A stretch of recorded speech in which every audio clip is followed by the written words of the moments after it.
Hey guys, Skittlerampage here. Welcome back to a new video. I do hope you're enjoying your day today. So, I do actually want to talk about Funko's limited edition program today. You know, all those new LE pieces with the 9,500 piece counts, 5,000, 3,500 piece. I want to go over all the problems that a lot of people have had with it, the good things, as well as the future of the whole program that, you know, what it's kind of going towards. Now guys, before we jump into our topic today, I do want to ask the question of the day, which is, how are you guys doing? How are your lives going? I like to ask this every once in a while. Are you guys doing well? Are you sick? Are you feeling better? Do you guys have a pet now? Are you in school? Did you buy something new? Let me know in the comments below. Okay, so first things first, let's go ahead and take a look at Funko's limited section over on their website. This is where you can find most of the drops if it's not shared to a retailer like Amazon or GameStop, for example. So here are some of the recent ones. We have Angel Imperius, which might have already dropped by the time I put out this video. Then we have some of the newer ones like Homer, Mad Hatter.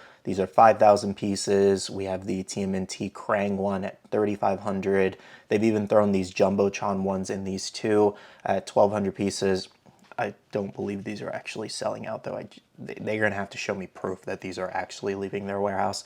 Anyways, though, we have 9,500 piece ones, 750 piece ones. Those are super limited ones. So yeah, as you can see, we've had so many so far since this program has began earlier this year.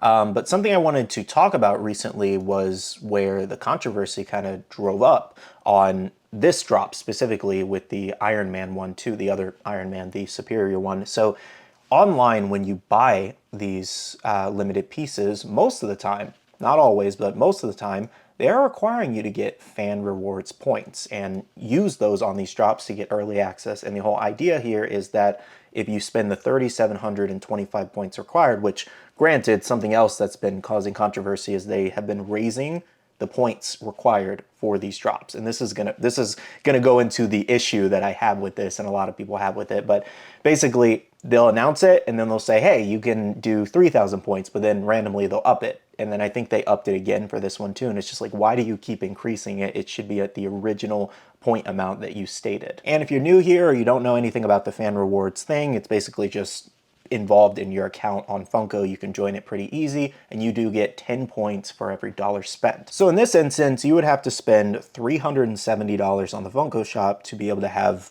pretty much close to enough points to be able to shop this drop earlier so you can get a chance at it before it sells out. And back to the whole, you know, why they do this is that you do actually get to shop this drop 3 days earlier than everybody else. So if you have the points, you put it in, you're able to get the pop then. Otherwise, you wait until Monday, the following week, and general sale is open so everybody can grab it without the points. Now, here's where the controversy actually comes in. So if I can find the photo, I will pop it up on the screen. But basically, these limited pieces, the more limited ones, 750 pieces, 5,000, have actually been arriving at the Funko Hollywood shop.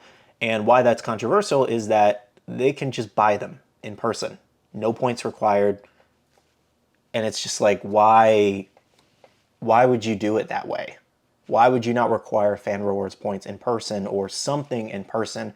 Because that's just a spit in the face for everybody online who's spending their money on your website that you want them to, and then they're using $370 in purchases worth of points on this drop just for a collector over in California to walk in the store and buy it. Just like that. And it's already $50 for this cover, granted, too. So that's crazy. That should not be happening. They need to immediately change that system. These should not even hit stores if they're limited at 750 pieces. It should be limited specifically to the website. If you're attaching a stipulation that people online, to be able to grab this a little bit earlier, have to use fan rewards. I don't agree with that system at all. They need to change this immediately and update it immediately because it is just not fair to everybody. And they probably don't care because it's going to sell out regardless, but it needs to be changed. So I wanted to address that because I saw a lot of people talking about it, and I absolutely agree. Pieces like these should not be hitting stores. Now, something else I want to talk about is a brand new product Funko has put out since they did it at SDCC and now NYCC, which are these DC mystery boxes, but over at SDCC they did like a Huckleberry Hound one. So basically the idea here is there's 6 pops in here, and they all have different piece counts, but I think it totals to 5,000 like total in the entire thing. but they do actually price them at $40 each. They make nearly $200,000 on just this one thing, and these are super easy to make, and it's a super low run. And I did actually hear through the grapevine a little bit that they do plan to possibly make more of these in the future. I don't want to confirm that 100%, but if they do go that way, I can see them milking this a lot. And I really hope it's not where they're just doing simple repaints like they did with this, basically, where it's just metallic versions. And they were mimicking the whole, like, you know, DC Comics older chases that were super rare, super expensive. So that's why it was super appealing. But if they just start making anything metallic or anything glow in the dark just to sell these mystery boxes and, you know, slap those limited exclusive stickers on it, I don't know how well that'll do in the long run. I know a lot of people really love the blind box thing, though. They're basically, I feel like Pop Mart has made it immensely popular here in the United States. Not that plenty of other companies weren't doing blind boxes and mystery boxes and all that, but I feel like those Figaro bag clips and Pop Mart specifically have just like skyrocketed the whole mystery bag concept, and more companies are jumping on it, and this is basically what Funko's doing. This is their new blind box here, where they plan to release probably a ton of these and try to make a bunch of money off this whole mystery blind box factor. Now, personally, I think it's a really good idea with very minimal like downsides to it, because as you saw, this DC one sold out really quick. Huckleberry Hound sold out really quick. Tons of people love the whole mystery aspect. They love, you know, gambling at that pop, trying to pull that rare one for their collection, as well as these are super limited. Flash is 100 pieces. So, you know, they're putting chases in here or really cool exclusives in there that people want, and possibly even characters that we don't even have yet in these things. And maybe they'll even up the piece count. We don't know yet, but if they up the piece count, then they'll make more money. And even slapping that limited exclusive sticker on it, you know, it's still going to sell out because of that factor. So that's what they're banking on here. I just hope if they do continue with it, especially trying to do more and more of them throughout the year, that they don't get lazy with it and they actually really try on these and do a good job on the molds and don't just repaint everything. Because that's where I feel like it's going to have a drawback, and then eventually people will get tired of it. But other than my concerns there, I think this is a really good idea, especially with it being in the limited edition program, and they can charge that higher price point that people seem to already be used to paying now, which is crazy. Something else I wanted to talk about was some of the LE drops that have happened so far. As you know, GameStop has been getting a couple different exclusives. You know, Tusk here was a nightmare to get for most people. Sonic was an interesting drop because it was supposed to drop in stores, but then it dropped online with some stock and people were having trouble getting in stores. So GameStop has made these drops very convoluted and complicated for no reason, and I feel like they need to get a better release schedule for this and notify store employees properly, because some employees have no idea what people are talking about. And, you know, it kind of just goes into how the specific companies are dropping their exclusives. I mean, we could say the same with what happened with Frieren, Naruto, and Super Saiyan Goku. You know, Chalice, they dropped these on Whatnot, and that was a whole mess. They sold out really quickly, and people just did not like it. Now, Chalice course corrected really quick, and, you know, they said, hey, we're not going to do that like that again. Naruto, they dropped, I think, a little over 1,000 over on their website when they dropped it for retail, and, you know, that was all said and done. A lot of people were able to get Frieren for retail, but people were complaining about bots.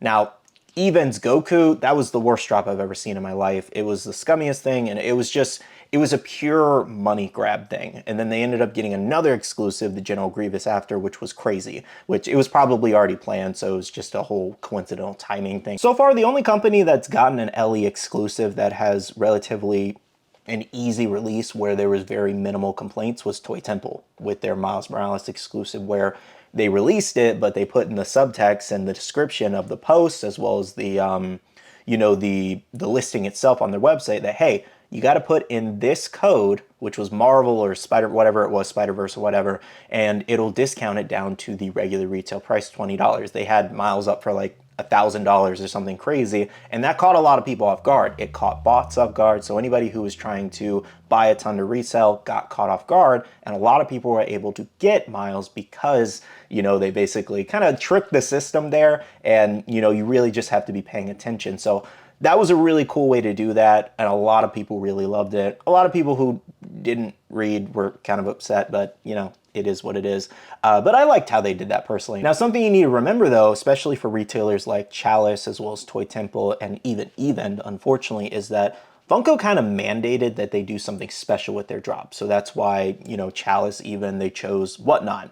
And obviously they chose two completely ways of doing it. Even's was terrible and Chalice's it was tolerable, because a lot of people were able to get it, but it was just kind of annoying to have to sit in the stream all day. So not a lot of people love how Chalice did it, but at least it was better than Evens.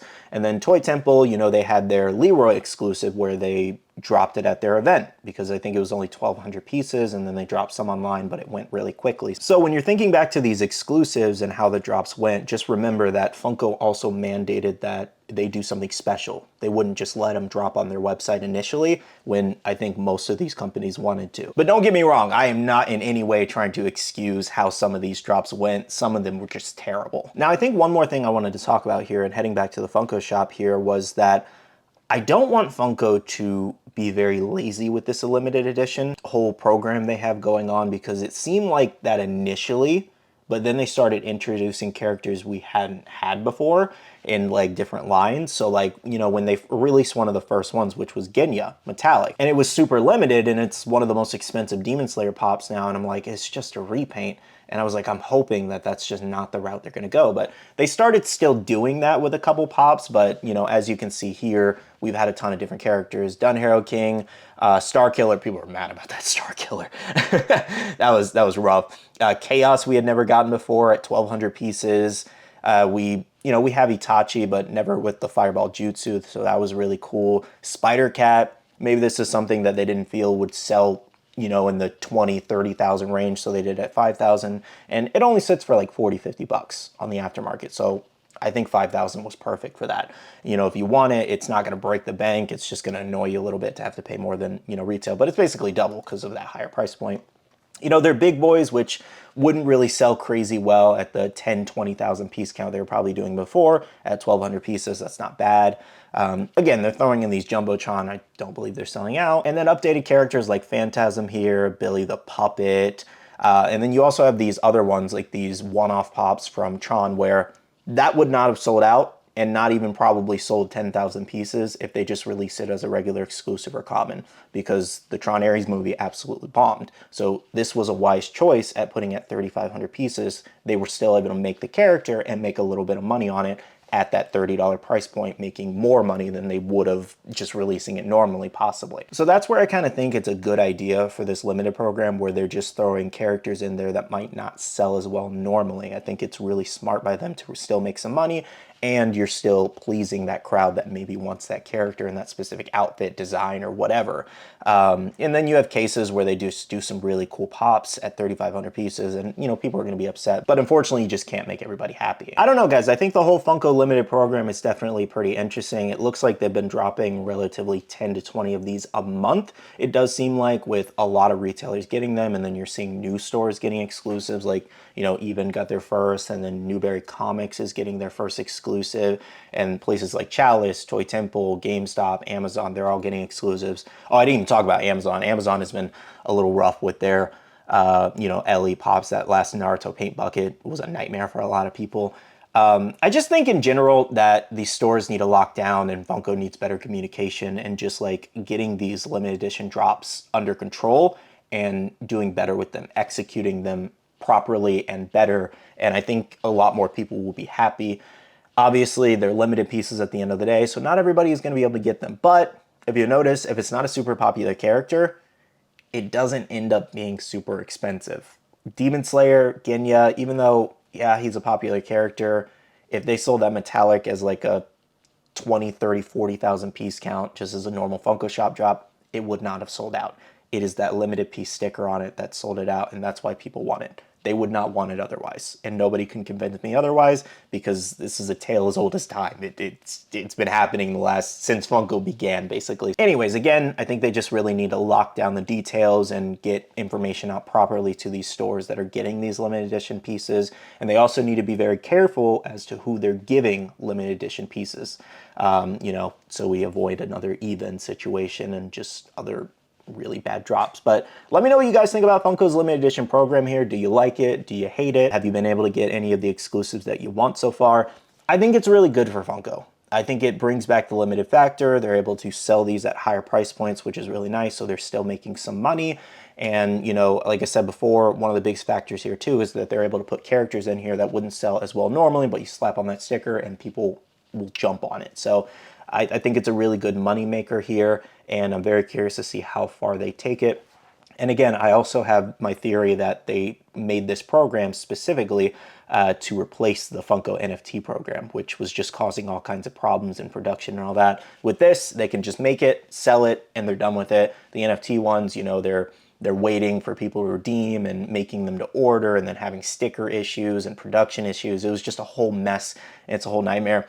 Not saying it really should have been that complicated. I think they were overcomplicating it over at Drop and Funko, but it is what it is. But I think this limited edition program is much better and more easy for them to run. Now, as far as the limited edition program making them more money versus the NFTs, I'm not sure, because they were printing a certain amount of NFTs and a lot of drops were selling out. So they were making hundreds of thousands of dollars on those NFT drops, millions of dollars over time. So I'm not really sure which one's making more money, but I think obviously longevity will show that this limited edition program will probably be more beneficial. All right, guys, so those are all my thoughts on that whole program. Let me know what you guys think. Thank you so much for watching this video. Hit the like button down below if you did enjoy, and subscribe and click that notification bell if you're new here. I do want to go ahead and end off the video by saying a big shout out to all the awesome Patreon supporters of the channel. You guys are amazing for supporting myself and the channel. If you guys are interested and want to check out the Patreon, the link is down below. We have a Patreon-only Discord where we share a lot of information, news, restocks, updates, links, and more. And finally, make sure you follow me on all my social medias at Skittlerampage, over on Twitter, TikTok, Instagram, and my Facebook page, so you can stay up to date. All right, love you guys. See you guys in the next one. See you guys later. Bye.